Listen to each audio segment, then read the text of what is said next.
Good evening, everybody, and welcome to tonight's debate. My name is Aidan Brennan, the Vice President of the UNSW Conservatives Society, and we are putting on this debate tonight in conjunction with the Macquarie University Liberal Club. Now, the topic for tonight's debate is: should the New South Wales Parliament legalise euthanasia and pass the Voluntary Assisted Dying Bill?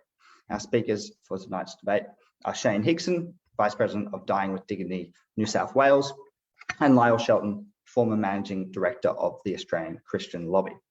I'm not going to give you a definition of euthanasia because that is contested, and our speakers can do that if they want, but I'm going to give you some background on the current political climate in New South Wales. The Voluntary Assisted Dying Bill was moved last week as a private member's bill by independent MP Alex Greenwich in the lower house of the New South Wales Parliament. Now, both Premier Dominic Perrottet and Opposition Leader Chris Minns have said that they personally oppose this legislation. However, they are allowing their MPs a conscience vote on the issue, which means they don't have to vote along party lines, but can do whatever they think is right.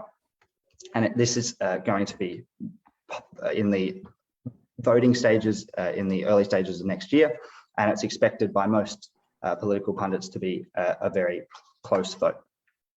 The format for tonight's debate we have 10 minutes speaking time for each speaker, followed by 10 minutes rebuttal time for each speaker. And then we're going to have at least 20 minutes of some audience Q&A with the best questions from you guys in the audience. So without any further ado from me, I'm going to invite Shayne Higson to open up tonight's debate. I'd like to begin by acknowledging the traditional custodians of the land where I am tonight, which is the Gadigal people of the Eora Nation, and pay my respects to their elders past, present and emerging. I have been an advocate for voluntary assisted dying law reform for 9 years now. After watching my mum die a traumatic death from an aggressive brain cancer in late 2012, I basically promised myself that I would do everything I could to change the law so that people who are in my mum's situation could have a more compassionate end of life. And when I say my mum's situation, I mean someone who is facing a terminal illness, who gets to the end stage of that illness and is experiencing unrelievable suffering, despite the best efforts of palliative care. I think those people deserve the right to die peacefully at a time and place of their choosing, surrounded by their loved ones. Next year will mark 10 years since my mum passed away, and it's my hope that by 2022, every Australian will have access to voluntary assisted dying, as well as access to well-funded palliative care. So when I first began talking on this topic, the voluntary assisted dying, or voluntary euthanasia is what we used to call it, it was illegal in every state and territory in Australia. But now here in October 2021, I can tell you that Victorians have had access to a voluntary assisted dying scheme for more than 2 years. And that law is working safely and effectively as it was intended. Western Australia now has a similar law because they passed a law in late 2019 and it came into effect a couple of months ago on the 1st of July. In March this year, Tasmania became the third Australian state to legalise voluntary assisted dying. It was a private member's bill put forward by Mike Gaffney, and in passing their law, they also made history because it was the first jurisdiction in the world to pass this legislation unanimously, and it did that in the upper house debate. In June, South Australia became the fourth state to legalise voluntary assisted dying, and then in very recently, Queensland became the last state, well, other than New South Wales, of course, to pass their law.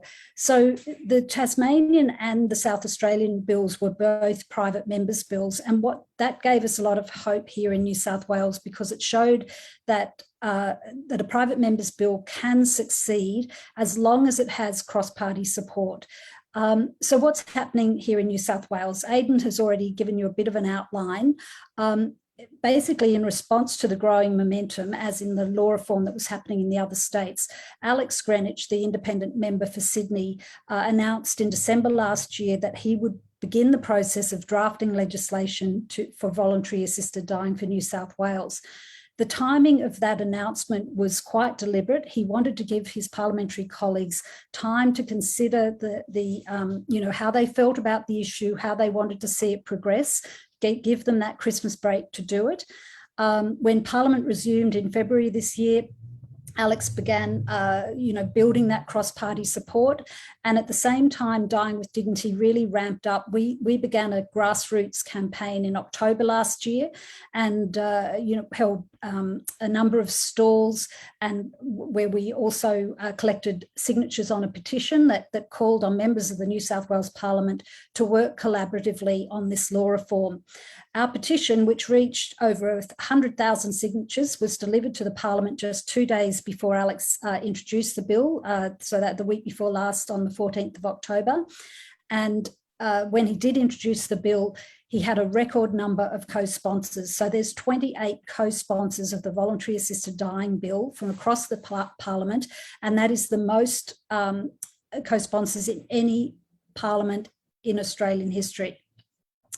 Unfortunately, from our perspective anyway, the debate has been delayed. The fact that the COVID restrictions meant that Parliament didn't sit in August or September has meant that the time frame is really tight now. So originally we had hoped that that the bill would be introduced in August, and that there would be time for it to be debated and finalised before Christmas.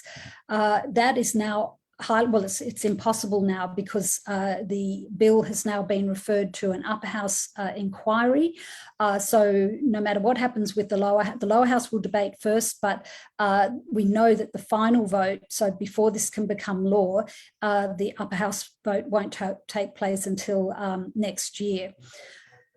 Obviously, New South Wales is not leading the way in this reform, and I suppose one advantage of that is that Alex and his policy and research officer that helped draft the bill, they were able to look at the legislation that was introduced in all those other states, listen to the debates, look at what was discussed, and hopefully the New South Wales bill, we believe it is going to be the best legislation. It incorporates all the necessary safeguards to protect the vulnerable, but it also, it looked at the evidence from Victoria where there have been a few issues with access. And we're not talking about broadening the bill, we're talking about making sure that the bill is effective for those people who need it. So people like my mum. But the momentum in Australia is, it's not just confined to Australia. Over the last couple of decades, more and more countries around the world have been introducing these laws. New Zealand passed their law last year, and that comes into effect next month. And the most recent country to pass a law is Spain. So Aidan said that we, might define voluntary assisted dying, so I'm happy to do that. According to the definition in the Western Australian Act, voluntary assisted dying means the administration of a voluntary assisted dying substance and includes steps reasonably related to that administration. Now that sounds a bit technical, but in real terms, in Australia, what it means is it's when a terminally ill person in the final stages of their illness voluntarily self-administers lethal medication, usually in the form of a drink that is legally prescribed, in order to end their suffering. Sometimes it's when a doctor legally administers the medication, and that's usually via a cannula at the dying person's request. But this procedure will only happen after the person has been through a rigorous, highly safeguarded process. The Australian voluntary assisted dying laws all have very strict and narrow eligibility criteria. So they're not for the elderly, they're not for the disabled or those with a mental illness or any other vulnerable group. These laws can only be accessed at the request of a dying person, not their doctor, not a family member, just the person who is suffering from a terminal illness with less than 6 months to live, or in the case of a neurodegenerative disease such as motor neurone disease, less than 12 months months to live. So not only that, they also have to be experiencing intolerable suffering, and they have to be over 18 years old. And most importantly, they have to have decision-making capacity, and decision-making capacity right through the entire process, right until the moment they take the end-of-life medication. So even if you don't support this law reform, I think we could all agree that this is a very narrow group of people. So why do I believe that we need to pass voluntary assisted dying in New South Wales? There's a number of reasons. I believe there are too many people, terminally ill people, who are dying bad deaths, denied the choice to decide when they've suffered enough, like my mum. Even with the best palliative care, not all end-of-life suffering can be relieved. Doctors and nurses are delivering inadequate pain relief in a lot of cases because of the fear, because they are working in a grey area, and this, they know that it is illegal to hasten a death, and it is getting more and more difficult for doctors to show compassion and hasten a death. Families are being traumatised by watching these bad deaths, and also the nurses that take care of dying patients. And that probably explains why the Nurses and Midwives Association have come out in support of the legislation. And some doctors are really taking a risk. Those doctors who do show compassion and decide to give medication to end someone's life are really doing so in secret, without consultation and with no oversight or regulation. One of the most powerful reasons, and something that Dying with Dignity released data on very recently, is that terminally ill people are taking matters into their own hands and suiciding, usually, well, often alone, most often alone, and in horrific circumstances. In New South Wales in 2019, out of people aged over 40 who suicided, 20% were people with a terminal illness or debilitating medical condition. So they're the main reasons that I believe that we need to legalise voluntary assisted dying in New South Wales, and also the fact that every other state has these laws, so we need to catch up.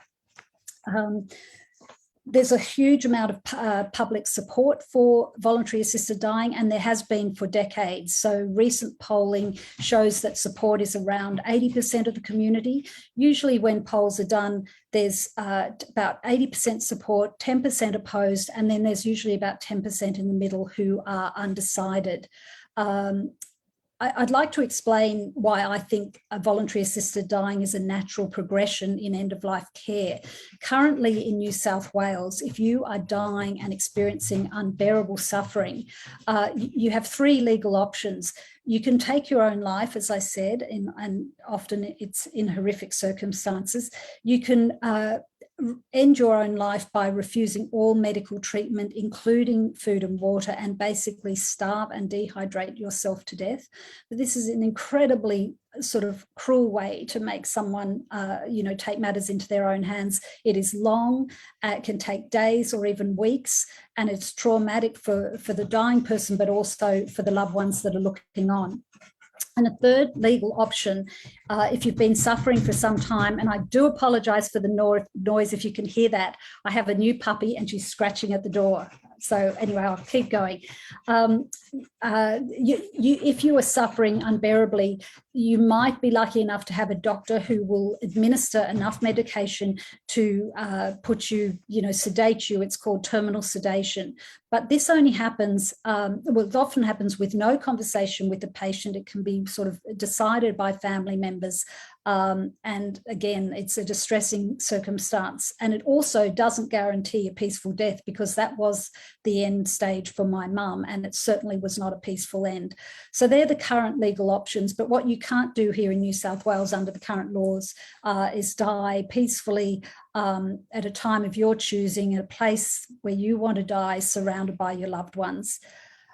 Lyle, if you'd like to go. Well, thanks very much, Aidan, and thanks very much, Shayne, and thanks to the two associations, the Conservative and the Liberal Party Club, for putting on tonight.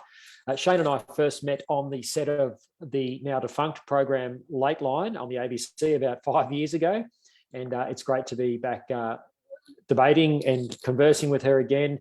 And I just want to pay tribute, Shayne, to your tenacity, to your cause. Obviously, we're on different sides of the debate, but you've been in here for the long haul and you've explained those reasons very well tonight. Voluntary assisted dying is a euphemism for euthanasia. In fact, I believe it's a dangerous manipulation of the language. And it's done deliberately to desensitize people and to destigmatize suicide and doctor-assisted killing of patients. Language is really important, and there's a reason why euthanasia advocates have tried to shift the language to make it more palatable to the general population. Now, I want to acknowledge right up from the start that there's goodwill on both sides of the debate. I believe Shayne and other people who promote and are proponents for euthanasia do so out of goodwill and good faith. They're doing it motivated by compassion. And I also hope there's acknowledgement that those of us on my side of the debate are also motivated by compassion. I think the thing that unites us all in this discussion is our desire to see people have a dignified death and a compassionate death, and preferably a pain-free death. But changing the law so that some people can have the choice to end their life or to choose to have a doctor end their life for them is not consequence-free for other people.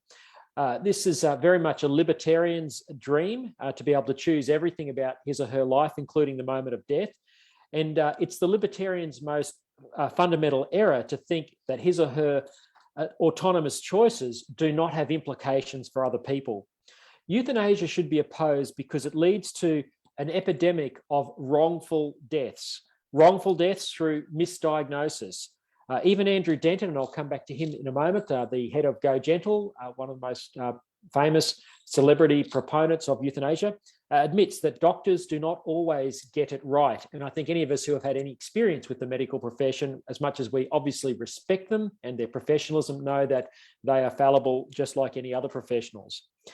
Wrongful deaths occur through coercion. And yes, elder abuse is definitely a thing, and it's a big problem and a growing problem in today's society.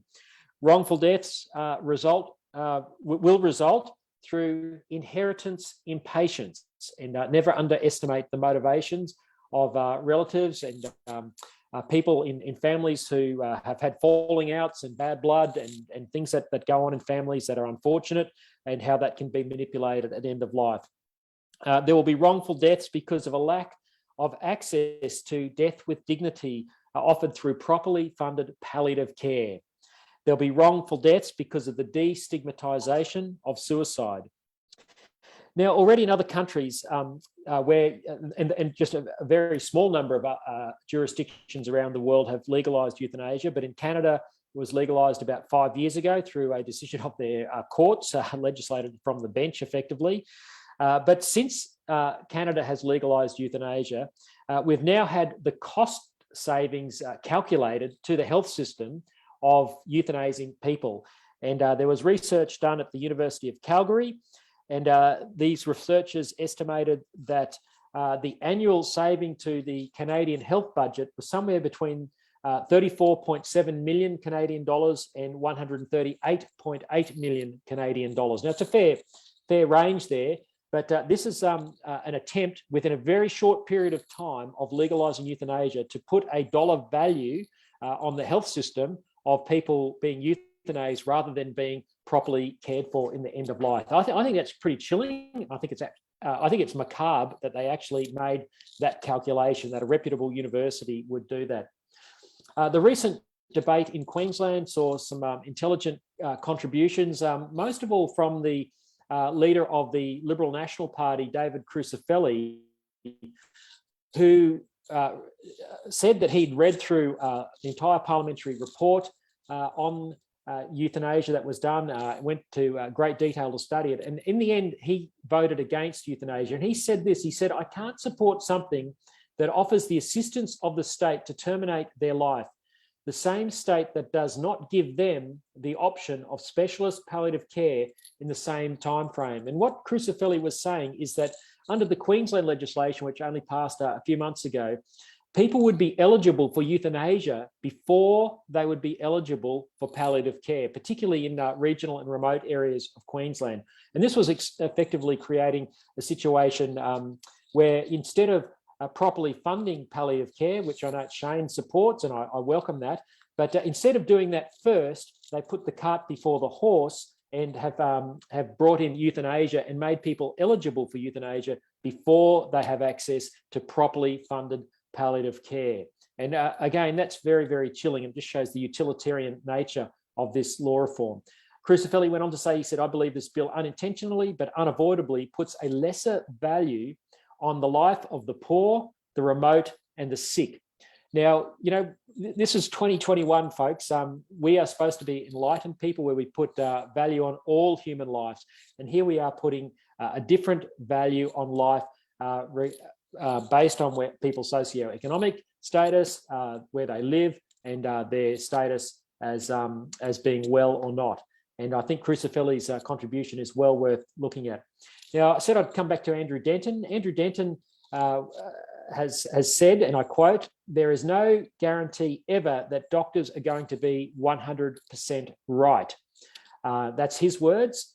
The former Vice President of the Australian Medical Association, Dr. Stephen Parnas, who campaigned prominently in the Victorian debate back in 2017, he said this: people will die wrongful deaths. You can have wrong diagnosis. You could have a very wrong assessment of life expectancy. You could fail to diagnose depression. You could fail to access good quality palliative care. You could miss subtle coercion from people who regard their loved ones as an asset to be realised. Wrongful deaths, indeed, even one, sorry, I should end quote there. I want to make the point that wrongful deaths, even one wrongful death, why is this acceptable? Why should one person die a wrongful death so someone else can have a choice? Why is it acceptable for the state to facilitate suicide, lethal injections, or, you know, a drink, as Shayne euphemistically said, and don't mean any disrespect to Shayne, but what we're talking about is a drink of lethal poison. Why should that be provided to fellow citizens while simultaneously not providing care to relieve suffering with specialist palliative care for all? And we don't have specialist palliative care available to all people in this country. It is well acknowledged that it's dramatically underfunded. And if we really cared about dying with dignity, we would fix that first and then perhaps come back and have a discussion about this issue of crossing the line from creating an acceptance of suicide as a way to relieve suffering or having doctors kill you as a way to relieve suffering. Who's speaking up for the suicidally depressed or coerced with the wrong diagnosis or prognosis? Why is it acceptable that we would facilitate this with no requirements to see a specialist in our condition or a psychiatrist or a palliative care specialist? Shayne has mentioned, and we'll talk about this a bit more in the rebuttal, but that not everyone has access to palliative, or that there's suffering that supposedly is unrelievable through palliative care. Now, look, I don't deny that all suffering, can be perfectly treated, but certainly most of it can. And the geriatrician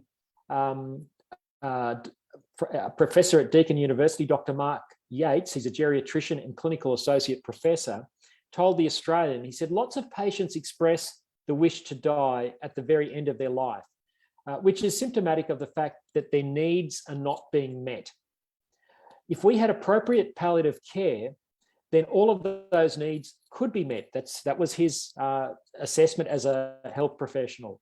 Expert palliative care can almost always remedy that. Now, almost always, I'm not saying there's a silver bullet, in the same way that you can't say that every person who's given a lethal substance dies immediately or pain-free. Some don't. And the Oregon situation shows particularly people who take lethal pills at home often can take hours to die. That is not foolproof either.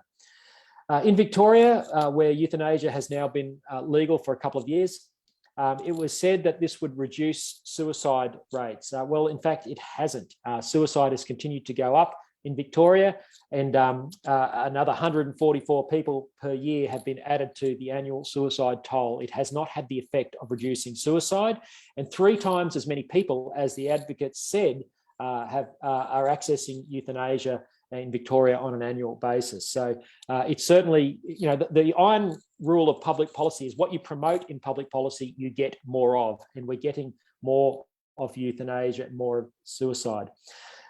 We always hear that there's never a slippery slope in this, but Belgium and Holland are countries which are well ahead of us. And I remember going to listen to Andrew Denton at the National Press Club a few years ago, and he said, I've travelled the world. He said, euthanasia is working fine in all these other jurisdictions where I've gone to. It's not being abused. Well, the slope has become so slippery in Belgium and Holland that those countries now routinely euthanize people who do not have terminal illnesses, and they euthanize the mentally ill, something which even raised the eyebrows of the very liberal left-wing publication, The Washington Post. Australia has been a pioneer in euthanasia, and it was first legalised globally in the Northern Territory in 1996 by Dr. Philip Nitsky, who is one of Australia's most prominent advocates of euthanasia. And he has admitted under oath at a Tasmanian parliamentary inquiry some years back that he euthanized a patient, Bob Dent, under those Northern Territory World First laws, which were brought in with all these safeguards, the safeguard that a psychiatrist had to examine the patient.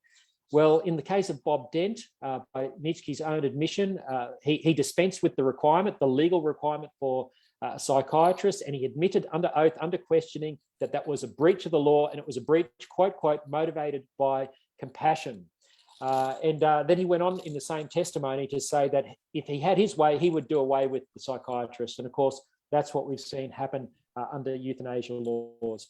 Just briefly, Aidan, to finish off, have I got time for make one more point? Or I was just going to give, because some of the things you just mentioned there, Lyle, have also been questions in the chat. So I just, because they're so sort of obviously on the audience's mind, I was going to give Shayne a response, opportunity to respond. Have I finished my 10 minutes, have I, mate? Yes. My apologies for that. Okay, and I just thought it'd be good to sort of get a response from that. So firstly, that sort of point of the slippery slope, Shayne, multiple people have mentioned in the chat that those, Lyle's correct, that those other jurisdictions have seemed to broaden the range, and people who currently it would be deemed by our laws unacceptable to have doctor-assisted dying, they're now allowed to. So do you think that's something that we need to worry about, and why would Australia be different and New South Wales be different?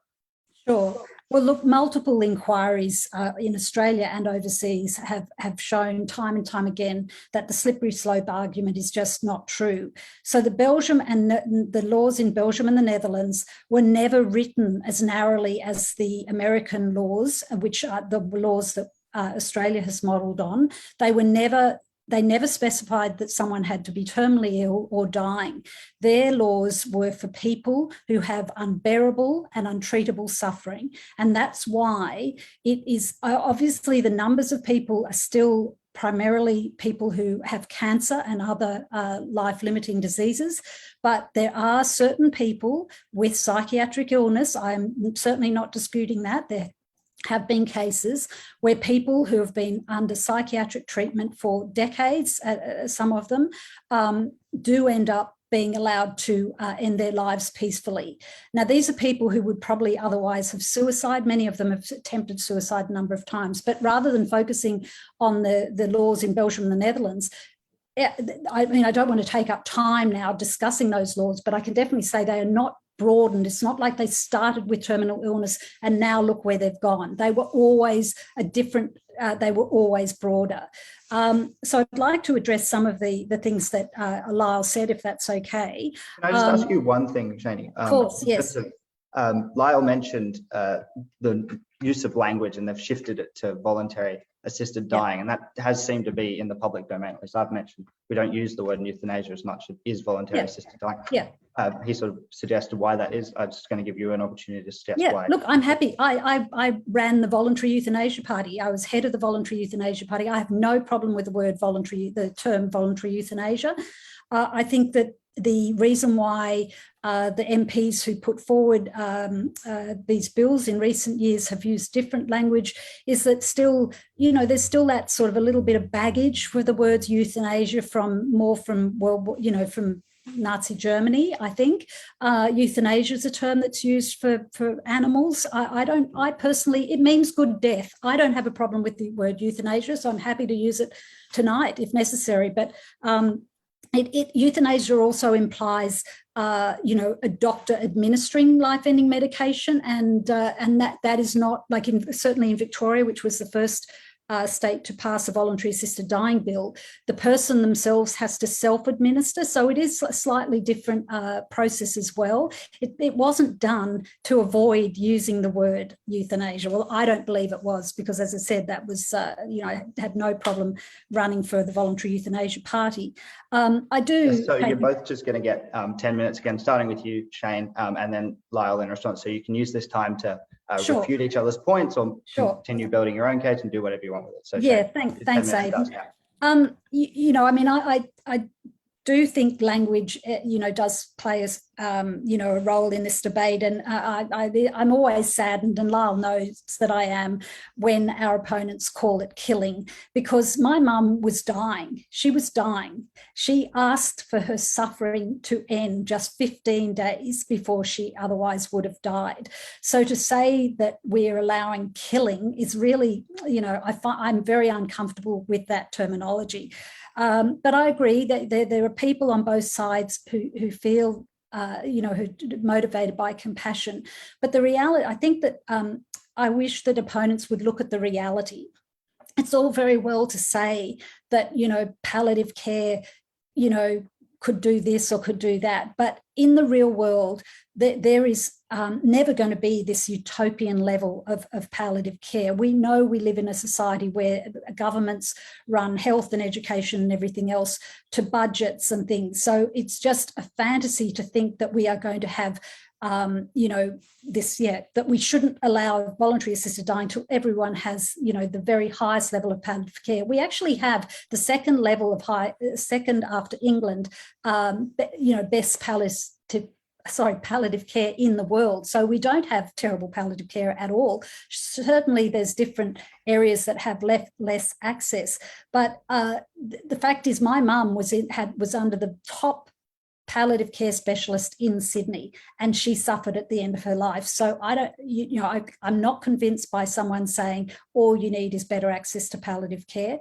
And the other thing, the other thing about that Lyle mentioned was in Queensland that people can't access palliative care until, I think it's 3 months before they're due to die or something like that, but they can access assisted dying at 6 months. But the reality of the situation with assisted dying, and it also relates to his argument about wrongful deaths, people don't access this law when they're not unwell, when they're not seriously unwell with unbearable suffering. So if someone has had a misdiagnosis, they're not likely to get to the stage of requesting assisted dying, because the very first doctor that they see is going to say, well, hang on a minute, you're saying you want to access voluntary assisted dying. You say that, here is the diagnosis from Dr. X or whatever, and yes, it says you have less than 6 months. But if that person is not actually dying, no doctor is going to sign off that they have intolerable suffering. And the reality is that people fight to stay alive everywhere. Look at the evidence from Victoria. Look at the people who are accessing the law down there. They are people who are in the last weeks of their lives. Unfortunately, a lot of people, I can't remember if the numbers off the top of my head, but it's a large number of people die before they get through the very highly safeguarded process. And that's because the law requires that their suffering is intolerable, and they don't even start the process until it's sort of too late. So that's the reality. There's absolutely no evidence that there will be wrongful deaths from misdiagnosis. Like in all the decades that it's been operating overseas, I have not heard of one case of this, the person's dead, but you would think if there was some suspicion that the person, wasn't terminally ill. But to say that one wrongful death somehow outweighs all the people who are suiciding every year, or the people like my mum who are dying horrific deaths. I mean, people are describing it as torture. That is what the reality is for people now in New South Wales who are at the end stage of their terminal illness, motor neuron disease, pancreatic cancer, lung cancer, brain cancer. I've been reading literally thousands. We've had 20,000 emails over the last 4 years sent to MPs. We get to read them, and there are thousands of people who are describing these terrible deaths.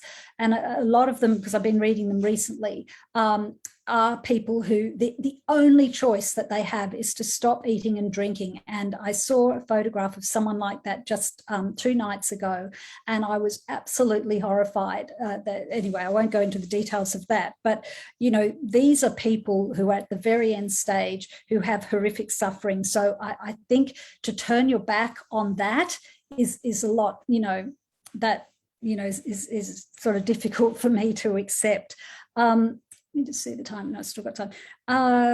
Yeah, the elder abuse thing. I mean, again, you'd be a pretty sort of stupid child, I think, to try and coerce your parent into accessing assisted dying. I mean, firstly, they have to be dying anyway. They have to have a terminal illness with a prognosis of less than 6 months. So what child, when the penalties are so high in these laws against coercion, so you could end up in jail, but who would want to take that risk in such a transparent sort of process? Why wouldn't you just wait?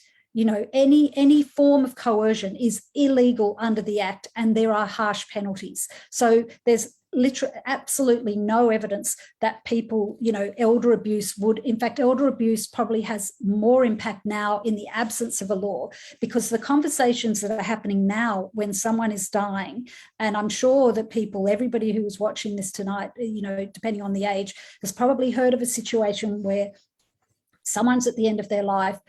There's a discussion in the corridors, in whispers, usually not consulting the patient, about increasing the levels of morphine in order to relieve the person's suffering. So those situations are more likely to be where elder abuse and a child maybe hastening the death slightly are going to happen, because it's unregulated under the current system. As far as suicides going up, I mean, suicide data, it'd be interesting to look at the data of suicides in Victoria of people with a terminal or debilitating medical condition, because obviously, especially in the last couple of years, we've had COVID, and we all know that COVID has led to suicide. So I don't think it's fair to say, oh, the numbers of suicides have gone up in Victoria, so therefore assisted dying hasn't worked. What the suicides that this voluntary assisted dying prevents are the suicides of people who find that their suffering has become unbearable and they have no other choice. Once people have a choice, they can have open and honest conversations with their doctor. And I have to agree with Lyle in the sense that if someone comes to a doctor and says, I want to access voluntary assisted dying, what will happen then is if the doctor will ask the question, why? And if there is anything that can be done to support that patient, if it's because they don't have enough help at home or they're feeling a burden on their family, those things can be discussed openly and honestly and are more likely to lead to a resolution that may give the person longer. But the other thing is that these laws have an enormous palliative effect, and it's been stated in family members down in Victoria who had a loved one access the law. They said the minute that their loved one was given the okay, that they were able to access voluntary assisted dying, this weight lifted off their shoulders, because there is the fear of the suffering. And if someone doesn't reach the stage of unbearable suffering, well, quite often they die, as they do in Oregon. 40% of people who have the medication at home don't end up taking it. It just gives them enormous peace of mind and has a palliative effect. I think I've got 2 minutes, do I? Is that just go scroll down and see? Yeah, we can go for 2 minutes and I'll give Lyle some time. I'll just have a quick look. I mean, the thing about that Lyle was saying, what was I? I think I've discussed that. Yeah, I totally disagree about that voluntary assisted dying puts a lesser value on the poor and the remote and the sick. I mean, it's got nothing to do with, money. Like the access is for people who are dying. It doesn't matter what socioeconomic, group you're from. If you're dying of a terminal illness, that's a very leveling thing. The remoteness, don't see that is a factor either. Like, it is not that people in remote areas are going to be more, there's no evidence of that. There's no evidence from Victoria. In fact, I think there's the numbers of people who access a voluntary assisted dying is more in metropolitan areas. Anyway,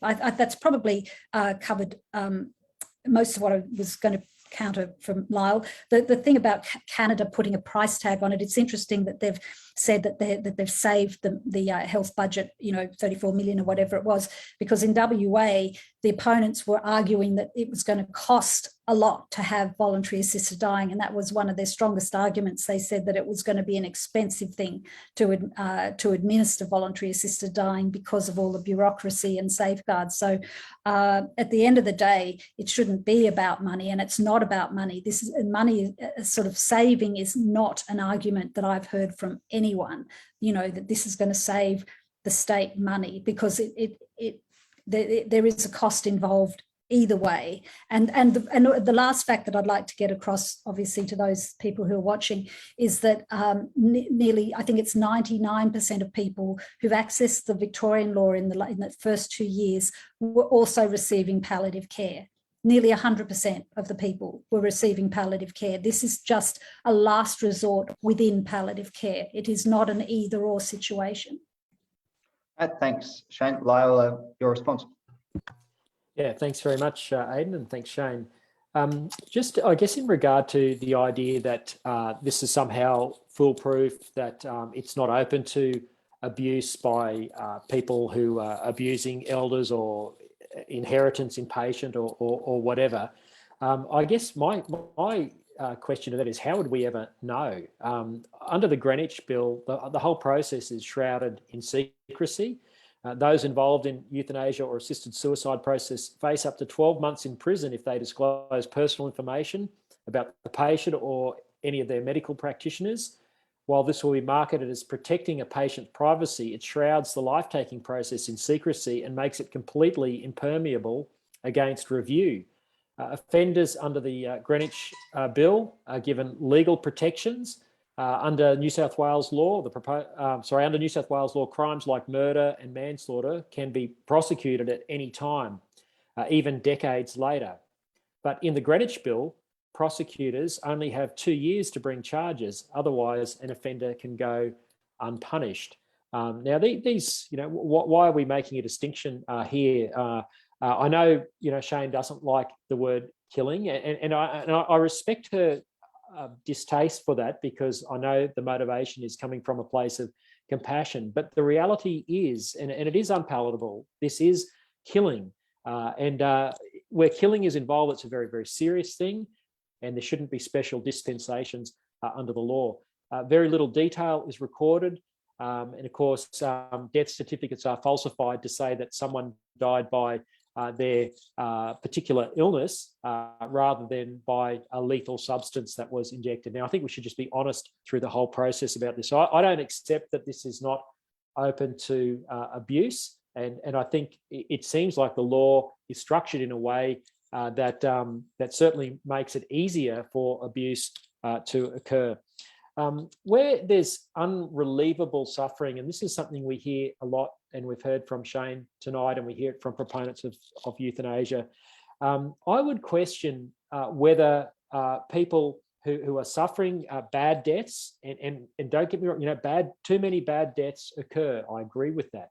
But I've spoken with numerous palliative care practitioners and experts, given that I've had a long-standing interest in this debate, as Shayne has, and they tell me that in the vast majority of cases, if people are getting good palliative care, there should be very few instances of people suffering unbearable or unrelievable suffering. Now, as I said, in my opening remarks, no one can guarantee anyone a pain-free life at any stage of life. We can't guarantee pain-free childbirth. If you go to hospital for any medical procedure or operation, no one can guarantee that you won't experience some pain. I've certainly had operations in hospital.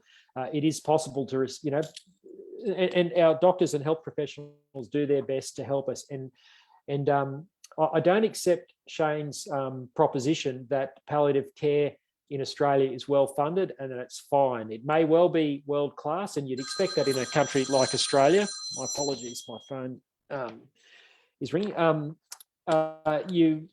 You would expect that, but all the evidence that has come forward in the euthanasia debate show that it is underfunded to the tune of hundreds of millions of dollars, and that was certainly the evidence that was presented in Queensland, and I would suggest that would be similar in New South Wales. No attempt has been made to bridge the gap that there is in palliative care funding to get it up to the level that professionals say that it should be, and that's what should happen before there's any discussion of euthanasia. Now,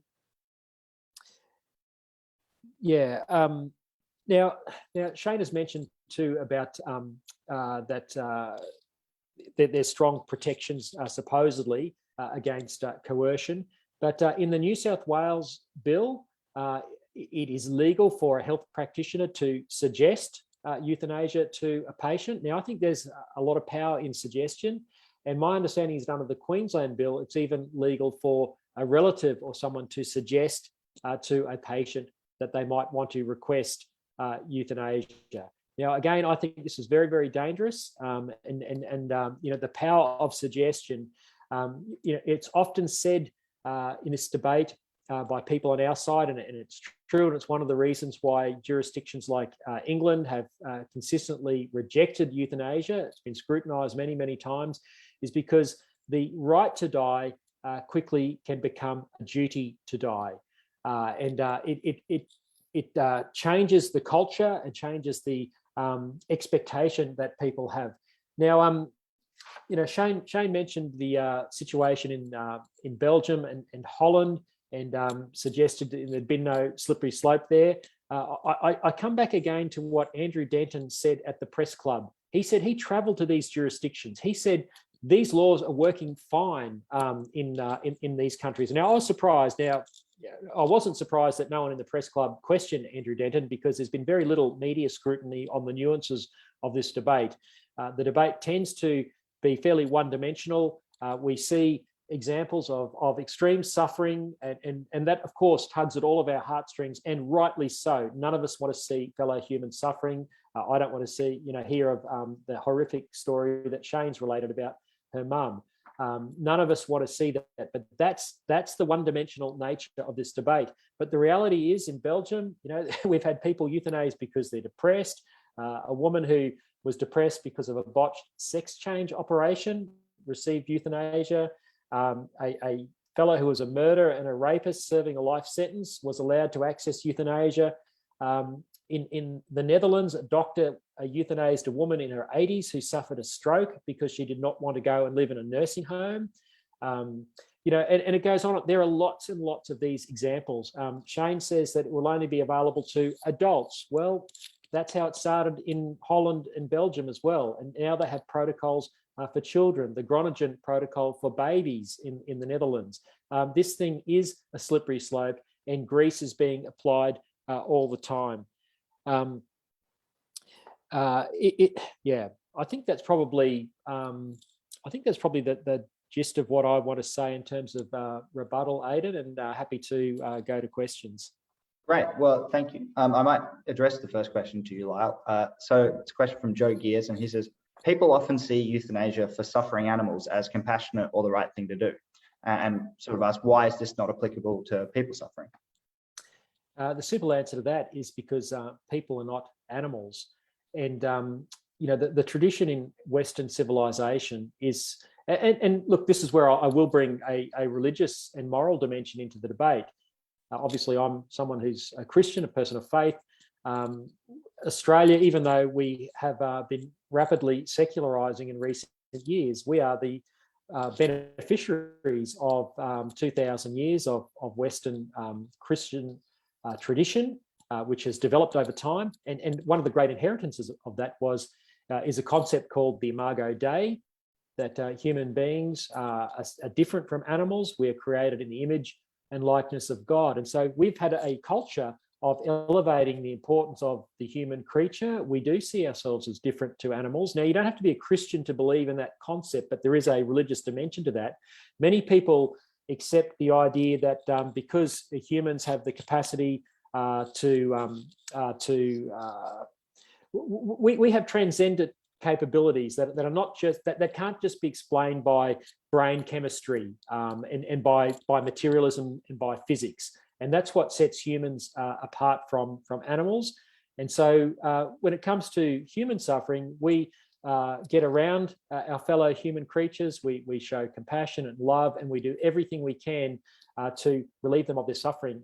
An animal doesn't have the same status as a human. Now, don't get me wrong, I don't believe in cruelty to animals. And of course, it was Christians in the late 19th century who started the RSPCA and really led the charge in terms of parliamentary reform to stop cruelty to animals. People like William Wilberforce were prominent in those political debates in the late 18th and early 19th centuries. But my point is that, and this is where I don't agree with one of the key arguments of euthanasia advocates, and that's the personal autonomy argument.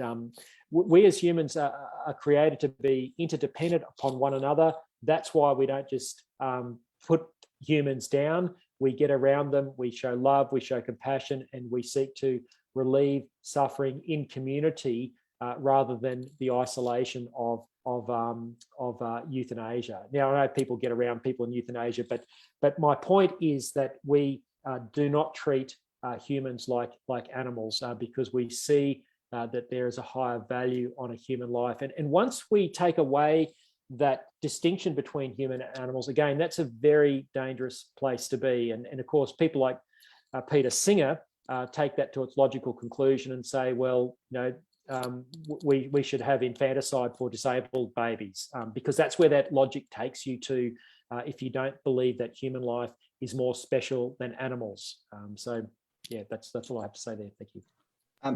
Shayne, I'll let you respond to that, as well as adding an extra question for you to consider, which is that what forms of counselling are offered to the sick to ensure they are not mentally ill and wanting to end their life for the wrong reasons?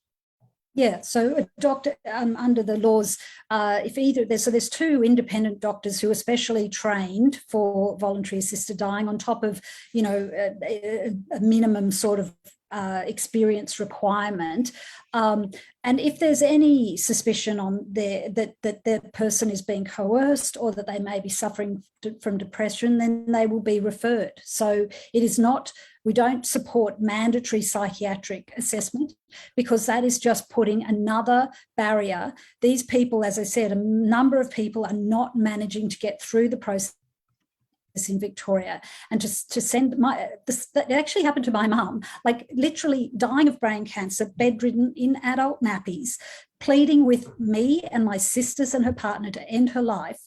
And when she asked the palliative care doctor when he visited, please, I just want to be knocked out, he reported back, I think your mum might have depression. She was dead 15 days later. She did not suffer from depression because, of some, like that, you could just give her medication and she'd be fine. She was dying of brain cancer. It's a reactive depression. It's a different sort of depression. It's not, that would not have helped mum. In fact, they even said that medication to treat depression doesn't even kick in for 3 weeks, so she would have been dead. So there is, obviously, in reality, again, you've got to look at the real circumstance, not hypothetical scenarios, which is what our opponents do. They're all forever putting up these hypothetical elder abuse, coercion, everything else. But just look at the evidence. Look at the families who have accessed the laws in Victoria. There'll be data coming out of WA. Every other state has passed these laws now. Are we seriously going to consider leaving the people of New South Wales out of this law reform I think that would be incredibly cruel, and I'm afraid that palliative care, and we know because the palliative care nurses, nurses in general, but particularly in palliative care, they've given testimonies about the suffering that cannot be relieved. So it's not enough to say, Lyle, that all we need is better palliative care. The very best palliative care cannot address all that end-of-life suffering. Even Richard Chai has said that. So it is for a small number of people. Less than 0.5% of all deaths is what the figure is in America for more than, I think we're coming up, 24 years or something. And in Victoria in the first 2 years, it's less than 0.5% of all deaths. I'm conscious now that we're hitting 7 o'clock and you both have your own families and your own lives to get to. We do have a lot of questions to get to, so if we can't get to all of them, I apologize to those in the audience. But to either of you, once you're sort of done and you've got to go elsewhere, just let me know, and that's totally fine. I was going to ask sort of for a response to that, Lyle, because we have had a lot of questions around we just need better palliative care, and we've just heard sort of Shayne address that point, so I was going to give you the opportunity to. Yeah, look, I'll just repeat what I said earlier. And look, I agree with Shayne. No one suggests that palliative care can relieve all suffering, but the palliative care experts that I've spoken to, and I've spoken to many, and I've read their testimony, particularly the Victorian inquiry, say that for the overwhelming number of people, it can be relieved. In fact, evidence was given by a colleague of Dr. Parnas to the Victorian inquiry. He said that when proper palliative care is offered to people, requests for euthanasia evaporate almost to nothing.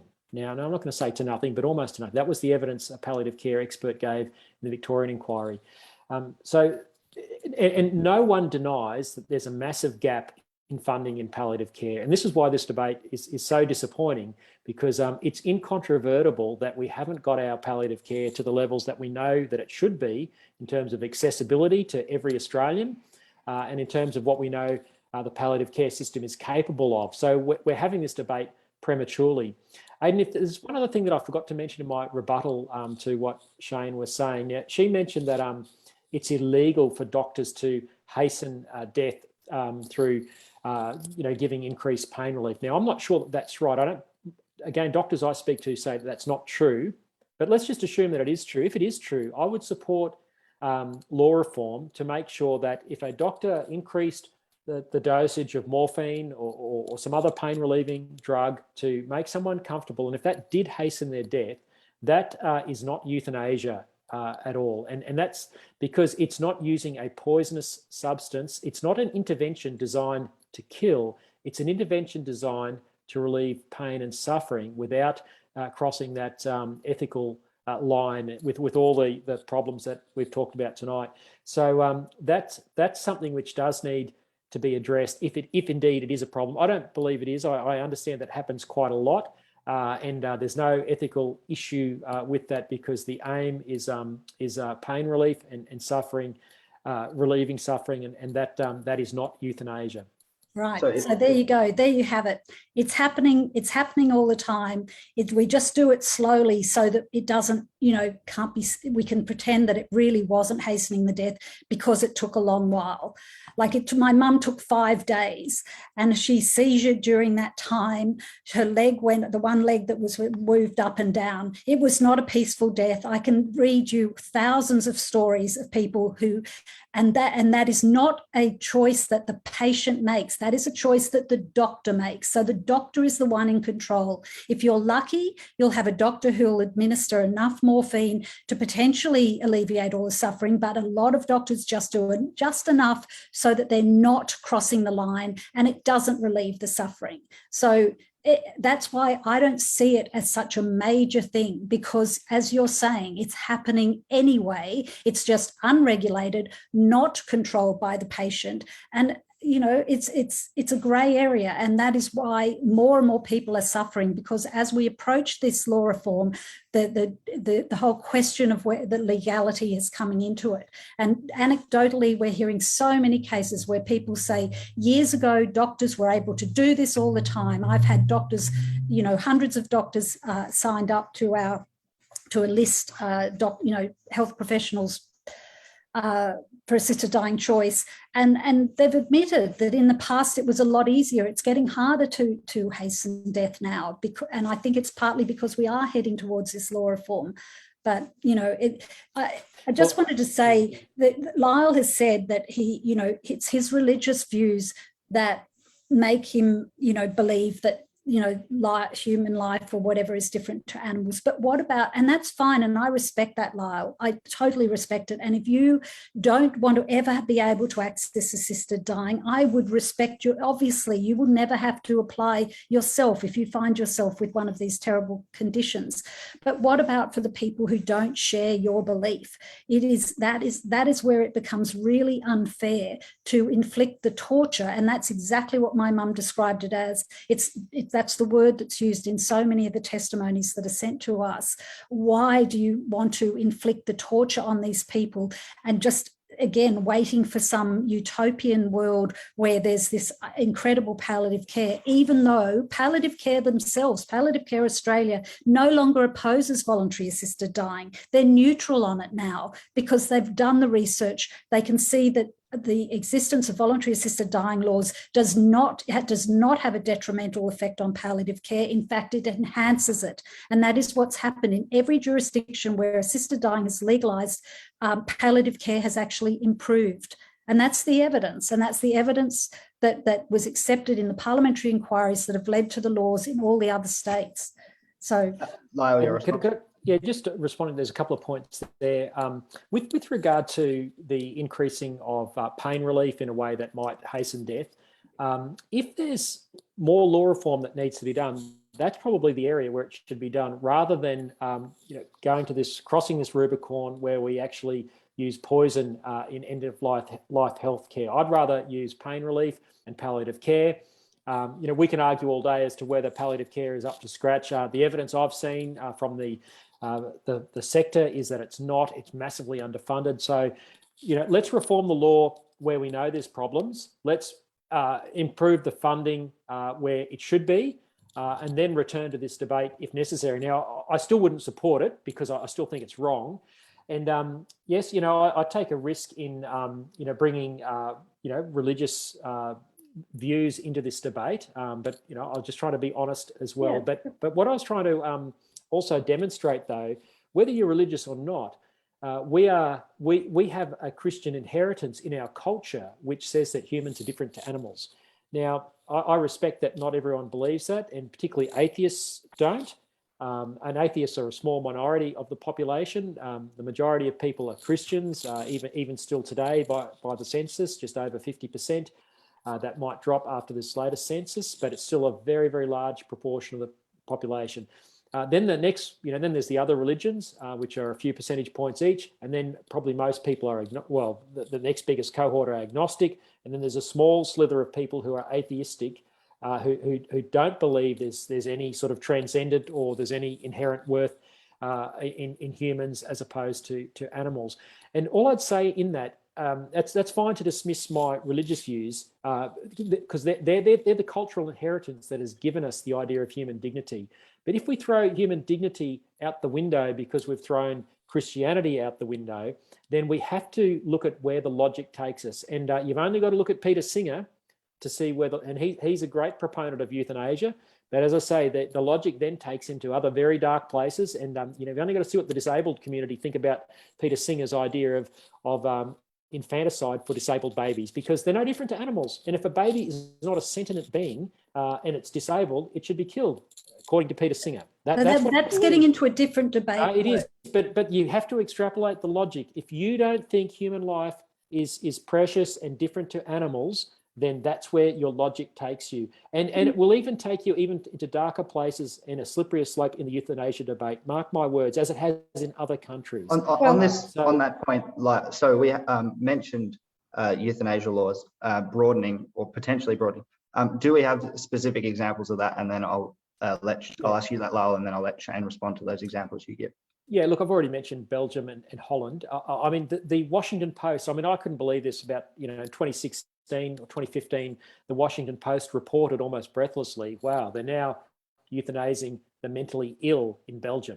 And you can Google, Washington Post mentally ill Belgium.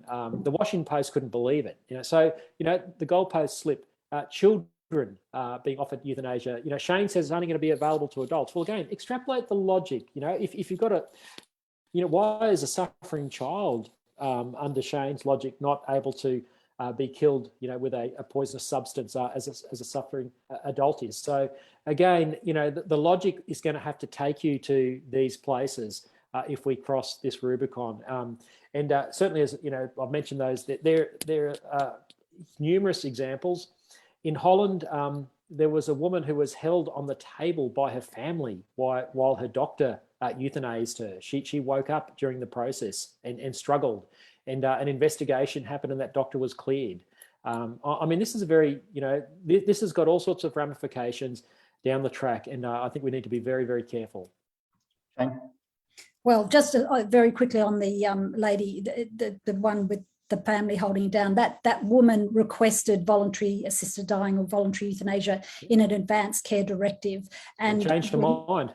Yeah. Well, yes, and that is an issue, obviously, and that's why doctors in Belgium and the Netherlands tend not to proceed with voluntary euthanasia. But this is not. That's not what the Australian laws are about. We are debating the Australian laws, and you are Andrew saying said the Dutch laws were fine. Yes, and there is, anyway, it's just no point in spending time talking about Belgium and the Netherlands when we are not talking about those laws. Let's talk about it when in 20 years' time, because if you're correct, and this is where we're going to end up, you and I can come back in 20 years' time and we can see whether that is where it's gone. But the laws as they're passed in Australia and the one proposed in New South Wales is not for people who are no longer mentally competent. They have to have decision-making capacity, all those other safeguards. But I also just wanted to make a final thing, Aidan. Lyle mentioned the religious side of things. I'm sure you don't deny the fact, Lyle, that the majority of Christians also support voluntary assisted dying. Every poll that has been done, and they ask people's voting intention and religion, 3 out of 4 Catholics and Anglicans also support voluntary assisted dying. So even though your particular religious view, and as I said, I totally respect it. That's wonderful that you have that faith and that's your interpretation. But the majority of Christians also support voluntary assisted dying. They want these laws passed. I would. They see it as, they don't see it as a conflict of their Christian belief. They see I concede that point, Shayne. Yep. I, with the distinction, I think. Look, I mentioned 50% people tick the census box and say they're Christians. Now, I think most of those are cultural Christians, so I think that's what gives you your figures. I think serious Christians, which is probably closer to maybe 10% of the population, I don't think you'd find a majority there. People who are orthodox, small o orthodox in their faith, wouldn't take that view. But certainly the majority of cultural Christians, yes, you're right. Yeah, and there you go. That's where the figure is, because it's exactly 10%. 10% of the community are opposed to the laws, and that's you, Lyle, and the other people who are orthodox in their whatever faith it is. There's the 10%, and they never have to worry about, this law can only be accessed by the dying person themselves. So they're at no risk of this law. But the 90% of people who aren't in that group who are opposed want the right to have this last resort option when their suffering can no longer be relieved. Can I ask you both a question, purely an analytical question, if we remove the should part of it, and do you think that the upper house will pass it? And I'll probably start with you, Shayne. Look, I hope so. I think the numbers will be tight. Lyle mentioned it at the beginning that the numbers will be tight. It's not overwhelming. We have a very, religion is overrepresented in our parliament. We have, look at our 2 leaders of our major parties are both, practicing Christians who are going to oppose the law. So they don't really reflect the community. But if the lower house members looked at their, followed the wishes of their constituents, then it would be unanimous in the lower house. But that won't be the case because MPs they're given a conscience vote, and some MPs believe that a conscience vote means it should be their personal view. That's not what I think, but that's what they think. So the numbers will be tight, and in the upper house they'll be tight as well. But I cannot picture a situation where New South Wales is the only state where a dying person is forced to suffer a horrendous death like my mum had to. Lyle, do you think they'll pass it? I think it's too early to tell, Aidan. Look, I think there's quite a number of undecided, particularly in the lower house. There's, I think sort of up around about 20 or so that haven't declared which way they are going to vote. Shayne might correct me on those numbers. I do think it's tight in the upper house. When this came a few years ago, it was defeated by one vote. So, look, I think it's going to be tight, and it's hard to know whether the numbers have shifted since then. We might make this the final question. Someone sort of, and I'm paraphrasing, but in the comments sort of suggested that on the nature of Lyle's religious perspective, that this is an issue that we're going to be permanently debating no matter what safeguards we put in, no matter what sort of examples we have overseas. It's basically an ethical debate. Should we or should we not kill? I imagine both of you agree with that. So where do we see the end point coming to? Will it permanently be something we debate in our society? Will we eventually pass it and just accept it, and it becomes as sort of normalized as perhaps same-sex marriage has become? Or do you think it'll become something, Lyle, I might ask you, do you think it's something we're going to debate for eternity?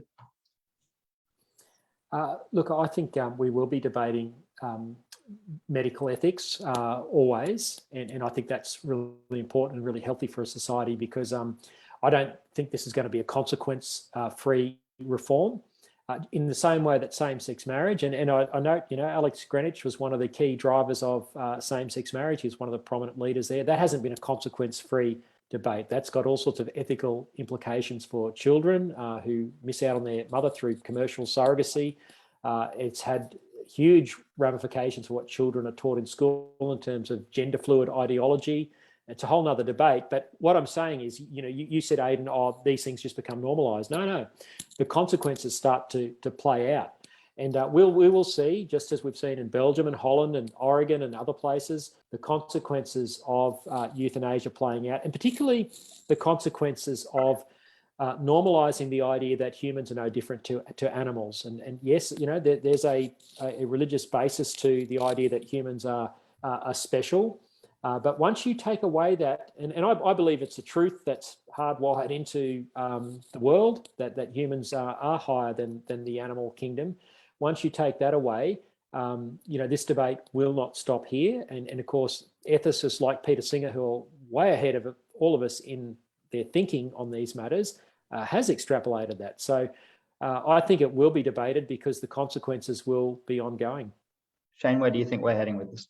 Yeah, no, I totally disagree. I think this will be an issue that we'll look back on, generations will look back on it and say, I cannot believe that we used to force people to endure the end stage of MND or brain cancer or whatever, that we accepted that some people had to die vomiting on their own fecal matter. I think we'll look back on it and say, oh my God, like, how did we ever allow that to happen? Because we're not talking, Lyle's used the word killing a number of times, obviously, but we're not talking about killing. We are talking about a dying person, not choosing between life and death, just choosing between two ways of dying. These people are dying. That is all they are doing, is choosing to die peacefully with their loved ones around them. Read the stories, listen to Andrew Denton's new season, the podcast series, to hear what the reality is. There is nothing awful or isolating. I think that was a word that Lyle used, the isolation of euthanasia. That is not the isolation. These people are surrounded by their loved ones, with them, dying peacefully. And I don't know who's listening today and what their views are, but if this is something that you don't want for yourself, then fine. You don't have to choose it. You can die, over a long, prolonged period and endure the suffering if that, brings you closer to God or whatever your views are. We respect that. That is your choice. That should be your choice. But for people who don't want to endure futile suffering at the end stage, that's going to not only be traumatic for them, but traumatic for their families watching on, then please, we know we've got the majority support in the community. It's not about me trying to win over people watching this evening. It's about our politicians listening to what the majority of people of New South Wales would like to see, and that's a compassionate end-of-life choice so that people aren't tortured at the end of their life. All right. Thank you both so much for the way you've had this debate, for giving up now what's almost an hour and a half of your time, and the way you've talked to each other and to me and to our audience. I think it's been a very enlightening debate. It's a very contentious issue. I'll be honest, I don't really have a fixed view. I'd be in that 10% that's almost wandering and undecided. And I think some of our audience might be as well, because we do have that libertarian sort of perspective of, well, the government shouldn't really be interfering. And then there is that religious and ethical debate around, well, is this a slippery slope? So thank you both for putting your points across very eloquently and convincingly. It's been a great thing to be a part of, and hopefully we'll get you back for some events into the future. Thanks so much, guys. Thanks, Aidan. Thanks, Aidan. Thanks. Thanks, Shayne. Thanks.